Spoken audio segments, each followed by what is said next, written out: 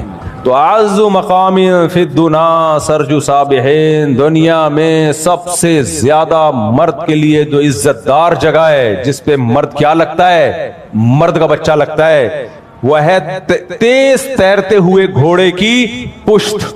اگر متنبی آج موجود ہوتا تو وہ JF-17 کے پائلٹ کے بارے میں یہ بات کہتا جب وہ رافیل کے تعاقب میں نکلا.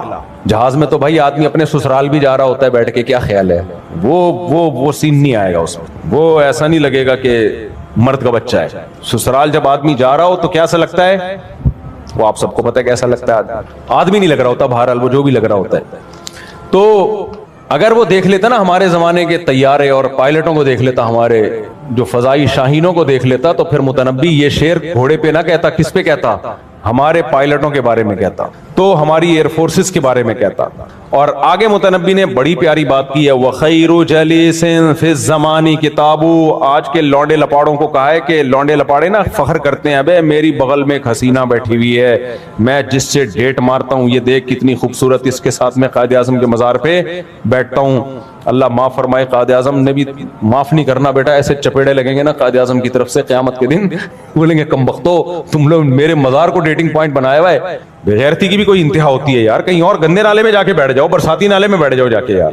تو آج نوجوان فخر کرتا ہے کیسی ہم نشیں ہیں میری بغل میں اور میرے ساتھ حسینہ. نہ مرد کے فخر کرنے کی یہ چیز نہیں ہے. متنبی گمراہ آدمی تھا لیکن باتیں خاندانی کر گیا. کہتا ہے خیر جلیس فی الزمان کتاب, سب سے بہتر ہم نشین کتاب ہے. کتاب یعنی مرد کے دو کنڈیشن میں آدمی بہت اچھا لگتا ہے. ایک جب اس کے ہاتھ میں کتاب ہو اور مطالعہ کر رہا ہو, ادیب لگتا ہے دیکھنے میں, لگتا ہے کہ نالجیبل آدمی ہے, نالج امپروو کرنے کا اس کو شوق ہے. اور دوسرا جب JF-17 کی پشت پہ بیٹھا ہوا جہاز اڑا رہا ہو, یا تیز رفتار گھوڑے کی پشت پہ بیٹھا ہوا. آج اس کا آلٹرنیٹ کیا ہے ہمارے پاس, کتاب کا آلٹرنیٹ ہے ٹک ٹاک پہ لڑکیوں کا ناچ, لڑکیوں کے ڈانس.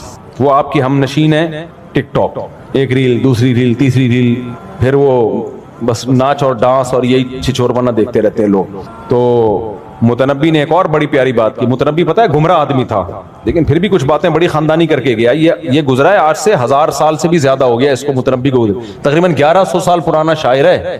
متنبی کہتا ہے کہ ایک دفعہ شراب خانے میں گیا, اس کے دوستوں نے انوائٹ کیا کبھی آؤ ہمارے ساتھ بھی بیٹھو. تو جب شراب خانے میں گھسا ہے تو اس کے دوست پینے پلانے میں لگے ہوئے تھے, تو دوستوں نے اس کو بھی شراب پیش کی کہ کائنڈلی 2 گھونٹ آپ بھی. تو اس نے شراب تو نہیں پی لیکن اپنے دوستوں کی دل شکنی بھی نہیں کی. دوستوں کی تعریف اس نے ان الفاظ میں کی, لِأَحِبَّتِي أَن يَمْلَؤُوا بِالصَّافِيَاتِ الْأَكْوُبَا وَعَلَيْهِمِ أَن يَبْذُلُوا وَعَلَيَّ أَلَّا أَشْرَبَا. کہہ رہے دوستی کا تقاضا یہی ہے میرے محبوبوں کے لیے کہ مجھے پلانے کی کوشش کریں. ان کی دوستی کا یہ تقاضا ہے کہ وہ مجھے پلائیں. دوست ہے نا تو اپنے ساتھ شریک کریں, لیکن مجھ پر میری غیرت کا تقاضا یہ ہے کہ میں نہ پیوں. اب سوال پیدا ہوتا ہے کہ متنبی کیا تمہیں نشے کا شوق نہیں ہے؟ نشہ تو ہر آدمی کو ہوتا ہے. تو اگلے شعر میں اس کا جواب دیتا ہے کہ بھائی مجھے بھی نشہ ہے. میں اتنا نیک نہیں ہوں کہ مجھے نشے کا شوق ہی نہیں ہے. کہتے ہیں نشے تو شرابیوں میں بیٹھتا ہوں تو نشے کا شوق ہوگا کہ نہیں ہوگا؟ تو کہہ رہا ہے ایسا نہیں ہوں گے میں دودھ کا دھلا ہوا کہ مجھے نشے کا شوق نہیں ہے، لیکن کہتا ہے مجھے نشہ پتہ ہے کس چیز کا ہے؟ کہ مجھے نشہ ایک گھمسان کی جنگ ہو رہی ہو اور اس میں گھوڑے کی پشت پہ سوار ہو کے تلوار لے کے میدان جنگ میں کود پڑوں اور تلواروں کی جھنکار سے مجھے جو دھڑک پیدا ہوتی ہے نا، جو میں ناچتا ہوں، وہ والا کہہ رہا ہے یہ پروگرام اس شراب میں مجھے نظر نہیں آ رہا. تو میرے جو نشہ ہے وہ کیا ہے؟ تلواروں کی جھنکار، اس میں لڑائی نہیں آ رہی. میرا خیال ہے بات پہلے زمانے میں ہوا کرتا تھا، اب یہ سب ختم ہو گیا. متنبی کہتا ہے کہ لوگ مجھ سے پوچھتے ہیں میں کون ہوں، مجھ سے آ کے نا پوچھتے ہیں کہ حضرت آپ کہاں سے ہیں، انڈا موڑ سے آپ کا تعلق ہے، پٹیل پاڑا میں رہتے ہیں، آپ ڈیفنس میں رہتے ہیں، کہاں رہے لوگ، ہم تعارف کرتے ہیں نا. مجھے لگ رہا ہے آپ لوگ بور ہو رہے ہیں، شاید بور ہو رہے ہیں. مجھے آپ کو دیکھ کے ایسا لگ رہا ہے آپ ٹینشن میں آ گئے. آگے سوال جواب دیتا ہوں، تھوڑا سا میں اپنی ٹھڑک نکال رہا ہوں اصل. تو بعض دفعہ یہ ہوتا ہے کہ لوگ کہتے ہیں ہم تو سب شرعی مسائل پوچھنے کے لیے آئے، انہوں نے کیا پروگرام شروع کر دیا. لیکن یار کچھ ہم بھی سن لیا کرو یار. تو متنبی پتہ ہے کیا کہتا ہے کہ لوگ مجھ سے پوچھتے ہیں کہ حضرت آپ ہیں کون، آپ کے بارے میں ہمیں کہاں سے معلومات ملیں گی؟ تو متنبی کہتا ہے میرے بارے میں معلومات لینی ہے تو مجھے تلوار جانتی ہے، گھوڑا جانتا ہے اور کتاب جانتی ہے. اس کے علاوہ میرا کسی سے سلام دعا بولو، کسی سے سلام دعا نہیں. تلوار کے بارے میں مجھ سے آپ معلومات لے سکتے ہیں. تلوار بتائے گی بھائی اس کے ہاتھ میں آ جاؤ تو بس خیر نہیں ہے، کھوپڑیاں کٹنا شروع ہو جاتی ہیں. گھوڑا بتائے گا، گھوڑے سے پوچھو گے یار متنبی کے بارے میں رپورٹ پیش کرو، کہہ رہے رپورٹ پیش کرنے کی ضرورت نہیں ہے، میری لگام جب متنبی کے ہاتھ میں ہوتی ہے اس کا اسٹائل بدل جاتا ہے. اور کتاب بتائے گی، کتاب کہے گی بھائی اتنا اچھا دوست ہے، جب ایک دفعہ ہاتھ میں مجھے پکڑتا ہے تو صفحے الٹتا ہی چلا جاتا ہے. تو یہ پرانے زمانے کے شاعروں کے تخیل تھے. اب ڈیٹوں کے علاوہ کوئی تخیل بولو بچا نہیں. نوجوانوں کے مسائل کیا ہیں؟ میرے سے جو آ کے پوچھتے ہیں نا حضرت مل نہیں رہی، ابا نہیں مان رہے، ماموں نہیں مان رہے، فلانے نہیں مان رہے، خود نہیں مان رہی، بس یہی چل رہا ہے. احتلام بہت ہو رہا ہے، کوئی دوا بتا دیں. جب سارا دن یہی سوچتا رہے گا تو پھر یہی ہوگا نا، نائٹ فال ہی ہوگا، وہ سارا خواب میں آگے نکلے گا. ٹرک الٹ گیا، یہ الٹ گیا، فلانا الٹ گیا. یہ چل رہے ہیں آج کل کے نوجوانوں کے تخیل. بھائی وہ اقبال نے کہا تھا نا کہ تو شاہی ہے بسیرا کر پہاڑوں کی چٹانوں پر. اقبال دنیا میں آ گئے نا دوبارہ، وہ بولے کہ تو پتہ نہیں کہاں بسیرا کر رہا ہے یار. تو چھوڑو بھی زیادہ آگے نہیں جاتا میں.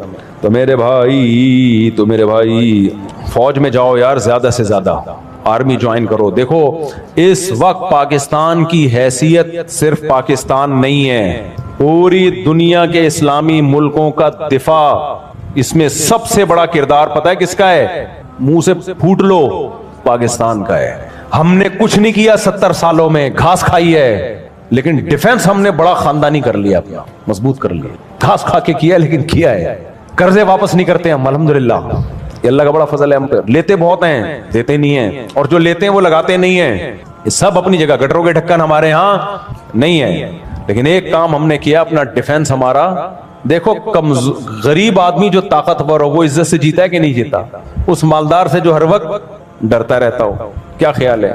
تو اس لیے ہمارا ڈیفنس مضبوط ہے. ہم نے انڈیا سے جنگ میں دکھا دیا. اور بھی اسرائیل کتنا ہمارے خلاف ٹویٹ کر رہا ہے، پتہ ہے آپ کو؟ ہمارے وزیر خارجہ نے جو ابھی ٹویٹ کیا تھا، وزیر دفاع نے جو ٹویٹ کیا تھا، تو اس پہ اسرائیل کتنا پاگل ہو گیا ہے. میں نے خود ٹویٹ پڑھی ہے اسرائیل کی، تو وہ پڑھ لو، پتہ چل جائے گا کون اسرائیل کا دوست ہے اور کون اسرائیل کا دشمن. اسرائیل تو یہ کہہ رہا ہے کہ یہ نیوٹرل ملک تھوڑی ہے، اس کو کیوں ڈالا ہوا ہے بیچ میں سلو صفائی کے لیے؟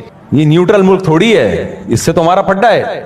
تو اور کسی نے ابھی اور بھی بہت ساری باتیں، وہ خوشبو لگا کے اکیلے میں آنا تو بتاؤں گا سامنے. اچھا بھائی میں مکمل پڑھ لوں، اس میں بیچ میں اتنا مزہ آ گیا تھا نا، شعر و شاعری شروع ہو گئی. محمد سفیان بن نسیم الدین انصر شاہ بنت شہزاد احمد. انصر شاہ نام ہے دلہن کا، انوشا، اس کو صحیح لکھوائیں، انوشا بنت شہزاد احمد دلہن کا نام ہے. 50,000 روپے مہر. دلہن کے وکیل کہاں ہیں بھائی؟ دلہن کے وکیل آپ ہیں. آپ نے اجازت دی کہ 50,000 روپے مہر میں انوشا شاہ بنت شہزاد احمد کا نکاح محمد سفیان ولد نسیم الدین سے کروں. اجازت ہے؟ اجازت ہے. الحمدللہ نحمدہ ونستعینہ ونستغفرہ ونؤمن بہ ونتوکل علیہ ونعوذ بالله من شرور أنفسنا ومن سيئات أعمالنا من يهده الله فلا مضل له ومن يضلله فلا هادي له ونشهد أن لا إله إلا الله وحده لا شريك له ونشهد أن سيدنا وحبيبنا وشفيعنا وسندنا محمدا عبده ورسوله صلى الله تعالى عليه وعلى آله وأصحابه وبارك وسلم تسليما كثيرا كثيرا.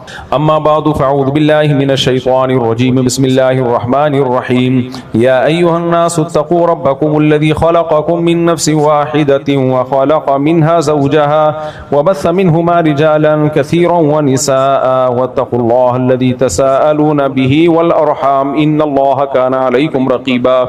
وقال تعالى يا أيها الذين آمنوا